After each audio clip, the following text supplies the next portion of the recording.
प्यारे बच्चों, कैसे हैं आप लोग। आशा करते हैं कि आप लोग अच्छे होंगे, स्वस्थ होंगे, मस्त होंगे और आप लोगों की तैयारी बेहतर चल रही होगी। तो फाइनली आप लोगों का एसएससी सीजीएल का 19 सितंबर का सेकंड शिफ्ट का एग्ज़ाम हो गया है। 19 सितंबर सेकंड शिफ्ट में पूछे गए सभी क्वेश्चंस इस वीडियो में डिस्कस करेंगे। तो इस वीडियो को पूरा ज़रूर देखिए। वीडियो अच्छा लगे तो प्लीज़ वीडियो को लाइक और शेयर ज़रूर करें। और जो भी हमारे नए बच्चे हैं, जिन बच्चों ने चैनल को सब्सक्राइब नहीं किया है तो प्लीज़ चैनल को सब्सक्राइब, नोटिफिकेशन बेल ऑन करना ना भूलें। अब हम लोग देखेंगे 19 सितंबर की द्वितीय पाली में कैसे क्या प्रश्न पूछे गए थे। तो पहला प्रश्न देखिए, पूछा गया था भारतीय संविधान का भाग 11 ये किससे संबंधित है। भारतीय संविधान का भाग 11 जो है ना, संघ और राज्यों के बीच संबंधों से संबंधित है। भारत के संविधान का भाग 11 संघ और राज्यों के बीच संबंधों से संबंधित है। भारतीय संविधान का भाग में नागरिकता विशेषताएं भी हैं, तो ये भी फैक्ट आपको ध्यान में रखना है। अगला प्रश्न पूछा गया था, मुलायम सिंह यादव किस राज्य से संबंधित है। देखिए, मुलायम सिंह यादव जो है ना, ये उत्तर प्रदेश से संबंधित है। समाजवादी पार्टी सपा के संस्थापक थे मुलायम सिंह यादव, और ये 3 बार उत्तर प्रदेश के मुख्यमंत्री भी रहे हैं मुलायम सिंह यादव। और मुलायम सिंह यादव की मृत्यु 10 अक्टूबर को गुरुग्राम के मेदांता अस्पताल में इनकी मृत्यु हुई थी, तो ये भी आपको ध्यान में रखना है। मुलायम सिंह यादव को मरणोपरांत 2023 में पद्म विभूषण मिला। 2023 में उन्हें सार्वजनिक मामले श्रेणी में पद्म विभूषण पुरस्कार से सम्मानित किया गया है, तो ये भी फैक्ट आपको ध्यान में रखना है। गाइस, अगला क्वेश्चन पूछा गया था, कौशल्या मातृत्व योजना किस राज्य की है। कौशल्या मातृत्व योजना जो है ना, ये छत्तीसगढ़ राज्य की है। कौशल्या मातृत्व योजना छत्तीसगढ़ सरकार द्वारा मार्च 2022 में शुरू की गई थी। छत्तीसगढ़ सरकार ने सितंबर 2022 में कौशल्या मातृत्व योजना शुरू की है। अगला प्रश्न पूछा गया था कि डैम मी फी, या ऐसे भी कह सकते हैं मी डैम फी, ये जो नृत्य है किस राज्य से संबंधित है। ये असम राज्य से संबंधित है। डैम मी फी पूर्वजों की पूजा का त्यौहार है, जिसे असम राज्य में मनाया जाता है। दूसरी बात, ये असम का एक प्रमुख धार्मिक त्यौहार है।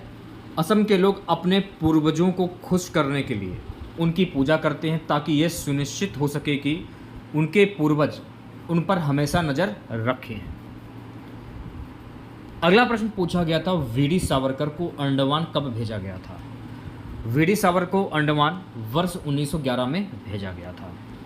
The Indian war of independence 1857 के विद्रोह पर एक पुस्तक थी, और यह पुस्तक वीडी सावरकर द्वारा लिखी गई थी, और इसने 20वीं सदी के शुरुआती वर्षों में नए क्रांतिकारियों के लिए प्रेरणा और नींव का काम किया, तो ये भी फैक्ट आपको ध्यान में रखना है। तो वीडी सावरकर के द्वारा जो पुस्तक लिखी गई थी, इस पुस्तक का नाम था इंडियन ऑफ वॉर इंडिपेंडेंस। तो ये पुस्तक 1857 के विद्रोह पर आधारित थी। अगला प्रश्न पूछा गया था, 2023 में पद्म भूषण किसे मिला। लेखक सुधा मूर्ति को ये पद्म भूषण पुरस्कार मिला था। पहला नंबर आ जाता है लेखक सुधा मूर्ति, और भौतिक विज्ञानी दीपक धर, उपन्यासकार SL भैरप्पा और वैदिक विद्वान त्रिनंदी चिन्ना जे स्वामी को भी यह राष्ट्रपति भवन में आयोजित एक समारोह में पद्म भूषण से सम्मानित किया गया है। ठीक है, ये आपको ध्यान रखना है। और मुलायम सिंह यादव को मरणोपरांत 2023 में पद्म विभूषण से सम्मानित किया गया है। और सुधा मूर्ति व्यक्ति, इन्हें 25 जनवरी 2023 को घोषित सामाजिक कार्य के क्षेत्र में पद्म भूषण से सम्मानित किया गया है। तो ये सारे फैक्ट आपको ध्यान में रखने हैं। नेक्स्ट क्वेश्चन देखिए, पूछा गया था, लाडली योजना किस राज्य से संबंधित है। तो लाडली योजना जो है ना, ये मध्य प्रदेश से संबंधित है। मध्य प्रदेश सरकार द्वारा लाडली लक्ष्मी योजना 1 अप्रैल 2007 को प्रारंभ की गई थी। देखिए, एक है लाडली योजना और एक है लाडली लक्ष्मी योजना, और एक है मुख्यमंत्री लाडली बहन योजना। तो मुख्यमंत्री लाडली बहन योजना ये मध्य प्रदेश सरकार द्वारा महिलाओं को आर्थिक रूप से सशक्त बनाने के लिए शुरू की गई एक योजना है। ठीक है। एक क्वेश्चन पूछा गया था, लूनी नदी किस राज्य में बहती है? तो मेरे प्यारे साथियों, लूनी नदी जो है ना, ये गुजरात और राजस्थान राज्यों में बहती है। तो ऑप्शन में गुजरात भी हो सकता है और राजस्थान भी हो सकता है। तो दोनों राज्य के नाम आपको ध्यान में रखने हैं, ठीक है। लूनी नदी का जो उद्गम है ना, ये नागपाड़ से होता है। कहाँ से होता है? नागपाड़ से होता है। लूनी नदी का जल अपने उद्गम से बालोतरा स्थान तक मीठा रहता है और फिर खारा हो जाता है। अरावली पर्वत श्रृंखला से निकलकर कच्छ के रण में से होती हुई लूनी नदी अरब सागर में गिरती है। तो ये भी फैक्ट आपको ध्यान रखना है। लूनी बेसिन को गोडवाड़ क्षेत्र के नाम से भी जाना जाता है। तो ये सारे फैक्ट आपको ध्यान में रखने हैं। देखिए, अगर आपको इसकी पीडीएफ चाहिए तो आप हमारा टेलीग्राम चैनल है, उसे ज्वाइन कर लीजिए। लिंक आपको वीडियो के डिस्क्रिप्शन में मिल जाएगा। व्हाट्सएप ग्रुप भी बनाया गया है, उसे भी ज्वाइन कर लीजिए। वहाँ पर आपको पीडीएफ भी मिल जाएगी, ठीक है। हमारा जो टेलीग्राम चैनल, उसे भी ज्वाइन कर लीजिए आप लोग, और जो व्हाट्सएप ग्रुप है उसे भी ज्वाइन कर लीजिए, ठीक है। अगला प्रश्न पूछा गया था, रानी दिहा किस राज्य से संबंधित थी? तो रानी दिहा जो है ना, ये कश्मीर से संबंधित थी। दिहा शीर्षक वाली रानी ने 980 से 1003 के बीच भारत के कश्मीर हिस्से पर शासन किया था। दिहा ने जम्मू और कश्मीर में शासन किया था। एक क्वेश्चन पूछा गया था कि मौलिक अधिकार से संबंधित आयोग कौन सी थी?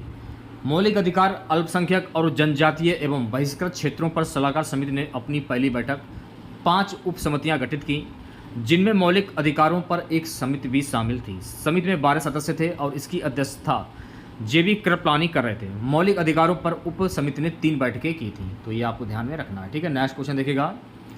सुबह नेक्स्ट क्वेश्चन पूछा गया था, महाराष्ट्र और विदर्भ क्षेत्र का शासक कौन था? महाराष्ट्र और विदर्भ क्षेत्र का शासक थे भीम, ठीक है। वासुदेव बलवंत फड़के 1879 में महाराष्ट्र में ब्रिटिश राज्य के खिलाफ सशस्त्र विद्रोह का आयोजन किया था। ये आपको ध्यान रखना है। वह भारतीय शासक चंद्रगुप्त मौर्य और कनिष्क दोनों, जिनका क्षेत्र भारत से बाहर का था। एक नाम आ जाता है नेंदू जेलिनियन, द्वितीय दक्षिण भारत के पांड्य वंश के प्रसिद्ध शासक थे। तामा अयक्ष महाराष्ट्र के विदर्भ भाग में पाया जाता है। तो ये सारे फैक्ट आपको ध्यान में रखने हैं।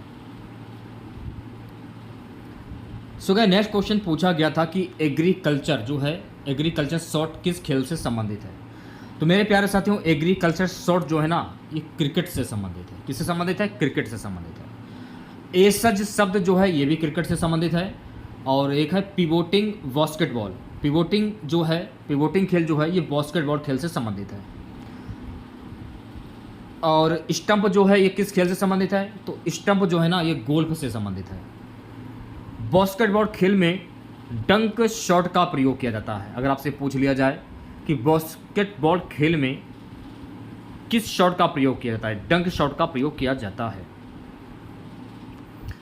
हॉकी खेल में बैक स्टिक पद का प्रयोग किया जाता है। तो ये भी आपको ध्यान में रखना है। बनाना किक फुटबॉल खेल से संबंधित है। एक है लवलीना बोरगोहेन। अगर आपसे पूछ लिया जाए कि लवलीना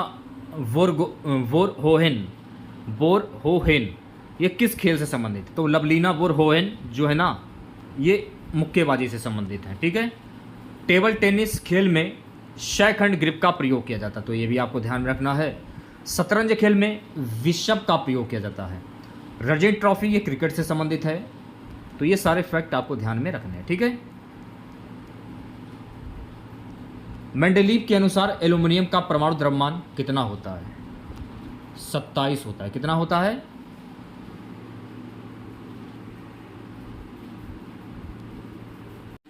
अब यहां पर आपको देखिए ध्यान में रखना है कि एल्यूमिनियम का परमाणु द्रव्यमान 27 है।